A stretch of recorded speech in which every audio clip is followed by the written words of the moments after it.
This week, Congress gave final approval to legislation that will help veterans in need. H.R. 5392 requires that the VA respond to calls to its crisis hotlines in a timely manner. You know, this is one of those bills that should not even be necessary, but sadly and tragically, it is. Earlier this year, we learned that more than 1 out of 3 calls to the VA crisis hotline were going unanswered. Imagine a veteran calling for help and then getting sent to voicemail. There's no excuse for that. This bill, authored by our colleague David Young, requires that the VA makes improvements so that veterans actually get the help when they need the help. As part of our Better Way agenda, we propose building a truly 21st century VA. And this will be a priority of the new unified Republican government. But for now, this initiative is good news ahead of Thanksgiving, a time to be grateful for all the men and women who have fought for us. Second, earlier this week, House Republicans sent a letter to the Obama administration asking that they not advance any new regulations before leaving office. Remember, this is not unusual. The incoming administration made a similar request in 2008. In addition, the House today will pass a measure making it easier to stop midnight regulations. There is a tradition of bipartisan opposition to regulations imposed at the end of an outgoing administration. We've seen just how the impact of just one rule can hurt entire industries and livelihoods. So the last thing that we need to see today, or in the next weeks, are unelected bureaucrats pushing through regulations at the 11th hour. We look forward to tackling regulatory reform in the new unified Republican government. Lastly, this morning, House Republicans met with Vice President-elect Mike Pence. Sounds good. Just saying that. He gave our members an update on the transition and the priorities for this new administration. It was a warm and very productive conversation. One thing that his visit here emphasizes that if we are committed to having a truly unified Republican government, not just in name, but we are committed to doing it in practice. So working hand in glove from the start during this transition. If we're going to go big, we have got to hit the ground running. The American people voted for change, and we are ready to get to work. I'll be meeting with the Vice President later today to further discuss more things for the transition. Questions? Speaker Ryan? Yeah. Based on your understanding of nepotism rules, do you believe that Jared Kushner should be able to take a job at the White House? I have really no comment about what job he should or should not take, but look, he was a very integral part of the campaign. He's obviously a brilliant young man who Donald Trump trusts. So I'll leave it up to the Trump transition team as to decide what role he plays. But you have to understand, he played a very important role in this campaign, and I think that should be respected. I'm just asking what your understanding of the nepotism rules is. I don't have a deep understanding of how they work. Mr. Speaker, I know that there's a lot that you guys are trying to consider now as you work with the administration, the incoming administration, to figure out a timeline, a track, healthcare, immigration, keeping the government open, the debt ceiling, and so on and so forth. But I mean, are you concerned, though, that there's going to be these two countervailing forces where the public is going to say, wait a minute, why haven't you passed all this stuff in January? And you want to do it right, so it's also going to take some time to get those plans together, regardless of the groundwork you can lay now or even in early January. How do you balance those two things? And some of your members in your conference are going to demand that, and maybe even the president, because he's new at this too, might demand it. Look, that's what we're doing with the transition team right now. We're going to have plenty of time to talk about the legislative schedule, the legislative calendar. Congress is a bicameral legislature. We move fairly quickly here in the House, but the Senate is kind of another story. They don't move as quickly as the House does. But we will deliver on this agenda. And yes, of course that takes time because that is how the legislature works. And I think we'll be making sure that people understand just how the calendar works, just how the progress of legislation works, because we intend on delivering. And we're going to make sure that this is the most productive Congress we've seen in a long, long time. And I'm confident that as people understand the way the legislative process works, they will see that we're going to be hitting the ground running, and we're going to be moving to fix these problems for the American people as they have given us this unified government and trust to do. Just following up on that, when you say hit the ground running, what are the specific legislation that you're going to be pushing in the first 100 days? We'll have plenty of time to talk about that later. We are just in the beginning of the transition period. So we are just now working with the incoming administration on planning that transition. So it's a little premature to get into what day, what bill is coming up for vote, other than to say that's the kind of conversations we're having right now. Making sure that we plan, not just here in the House, but with our friends over in the Senate and with the new incoming administration that is just a couple weeks into this transition. So we'll have plenty of time to talk about all that stuff. But you talked about, you both sides, the president-elect and you all have talked about tax cuts talked about repealing and replacing Obamacare, those things, so those are All those things we'll have plenty of time to talk about later on as to when they come up. This is what our transition is about. None of these decisions have been made yet. We're just in the beginning of this. So when we have made decisions about the timing of legislation, you'll be the first to know. Speaker, following up, Speaker, one of the things that Donald. Don't blurt out. Man. One of the things that Donald Trump has talked about is the so-called drain the swamp agenda. One of those things is to impose term limits on members of Congress. What is your view on term limits? I've always supported term limits. I've long been a fan of term limits, actually. I don't know where all the other members stand, but that's something I've always been in favor of. I'll leave it up to others to decide that. Judiciary Committee, I've actually been in favor of term limits ever since I've been here, before I came here. What is the advantage of just doing a CR through March? Why is the Trump team asking you guys to do that instead of funding the government through next September? Well, I think the new incoming government would like to have a say-so on how spending is to be allocated in 2017. And so we are working with the new incoming government, the new Trump administration, on the timing of that, on the continuing resolution. And so I think they would like to have a say-so on how money's going to be spent going into the rest of this fiscal year. But for any particular purpose, do they want more defense spending? Like, have they? That, I can't answer that. What they have asked us is to work with them on the continuing resolution as we described. We're going to do just that because I think we've got a lot of priorities that we would like to see change. Relative to the Obama funding priorities. It's just that simple. Mr. Speaker, yes. How would your desire, as you spoke of off the top, for a unified Republican government and the desire to go big be helped by a possible return of earmarks? Well, here's what our members are concerned about. Our members are worried that we have seen the dilution of the separation of powers. Our members are worried that the executive branch, unelected bureaucrats, have been given far too much power, and then we've seen violence done to the separation of powers. So restoring the power of the purse truly to the legislative branch so that elected officials can hold the unelected branch of government more accountable is what is the genesis of that concern. We decided yesterday that we're going to spend a good amount of time deliberating how best to do that. So we're going to be spending the first quarter of 2017 figuring out just how we can make sure we can restore the power of the purse to the legislative branch to hold the unelected branch of government accountable. So that's likely to have a return in some form. We're going to have a debate about how to do our job as holding the executive branch oversight. Here's the concern. The one that many members talk about is the Army Corps of Engineers.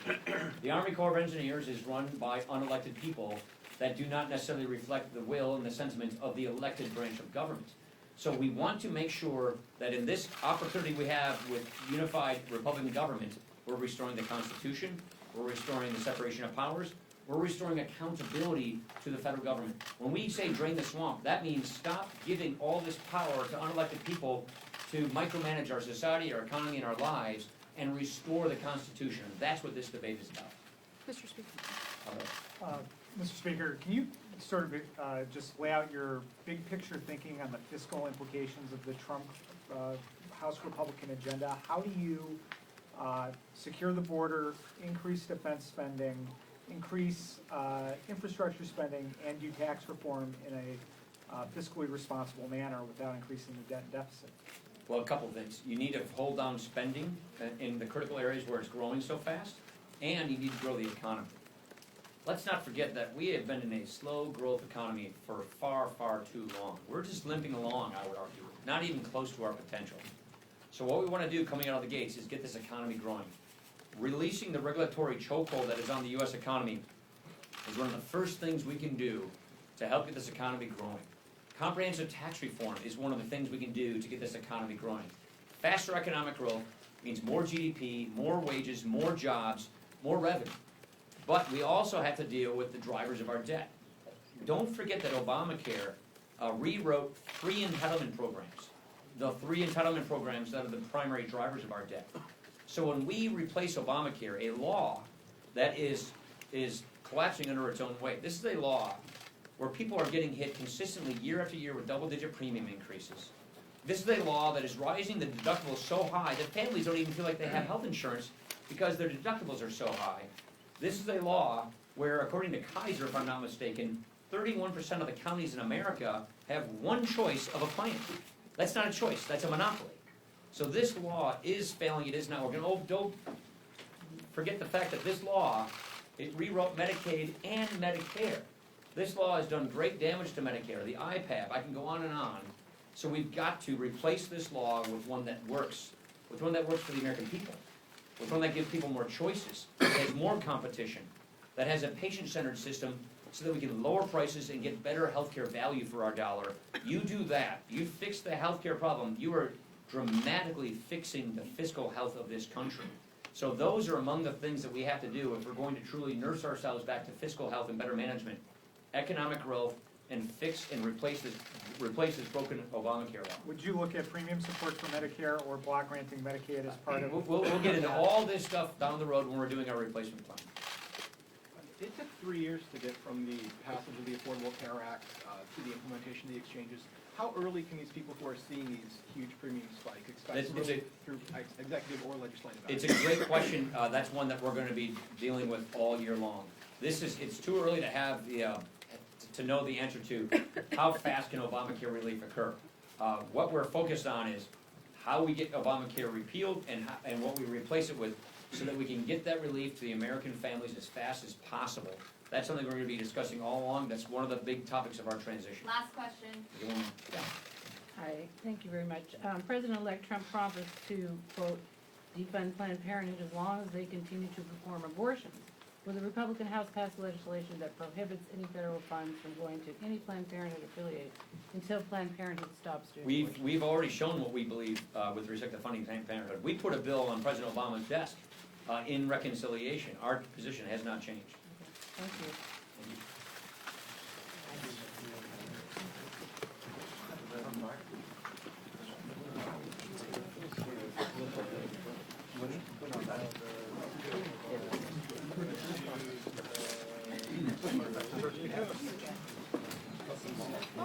Yes, I'm gonna come with you.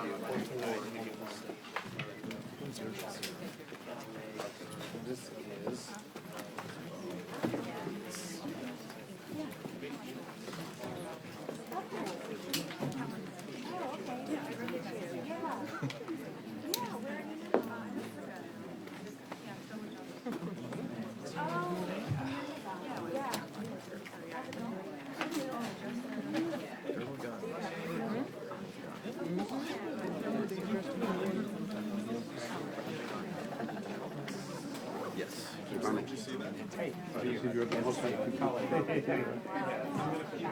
It's like walking up to the electric fence. I mean, I did, you know, and it's a very realistic thing for him to say, which is tamping down expectations of immediate Obamacare policies. So, which is a totally realistic and reasonable thing to say. It's so crazy. I feel like I've read 4 or 5 pieces by like Republican health wonks last week, all with like a completely different view of like, here's what's totally going to happen. Like, Benji, I mean, the complete lack of any coherent healthcare policy for 15 to 20 years, longer. I mean, even before Obamacare, they had nothing. As Jeff Young is fond of saying, right on, you know, just in time. it was Wyden Bennett, it was Wyden Bennett, which is like, you know, not that far out. Yeah, Jeff Young is truly going to be a simple reading. So. He actually had lunch. Well, yeah, that's. He was in the Capitol.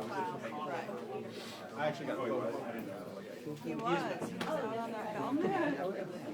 Kelly and I had an interesting Shut in the next room next to him.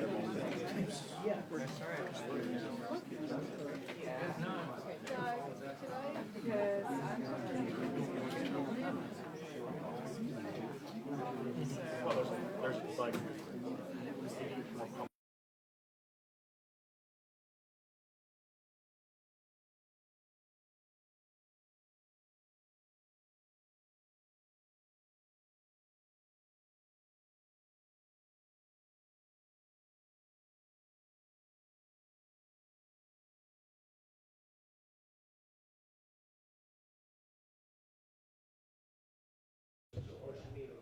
Yeah, exactly, right on the stairs.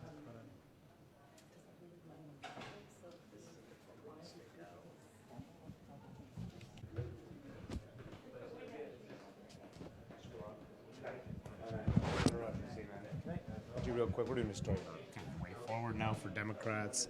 One quick second. What do you think about this talk about challenging Leader Pelosi? Do you have concern? I don't want to talk about it. How are you?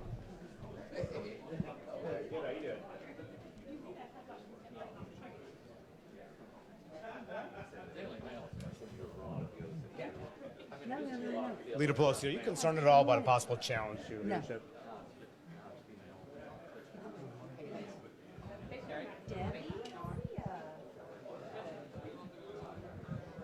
You fired up.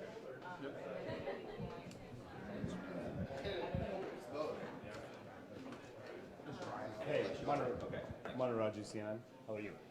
Good. Why do you think that? I took my gun out. that was polite. that's Yes. very polite of you. Why do you think that people are not willing to vote for speaker to have the leadership elections this week? Why are people still in the caucus concerned about Leader Pelosi? A lot of heartbreak, I think, from Tuesday, and a lot of reevaluation about what direction we go in. And I think that's a natural place for us to be, figure out what happened and do a debriefing, and then figure out what the best step. Yeah, exactly, right on the stairs.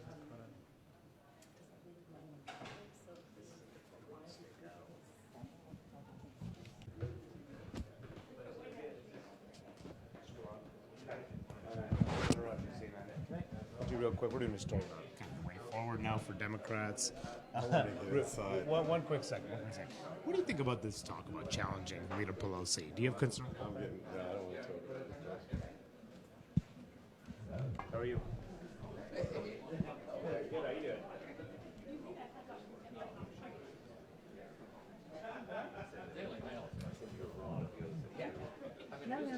Leader Pelosi, are you concerned at all about a possible challenge to your leadership?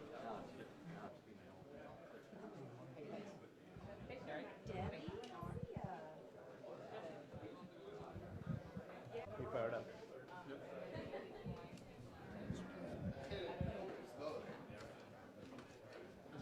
Hey, Monterey CNN. How are you? Good. Why do you think that? I took my gun out. that's polite. That's Yes. very polite of you.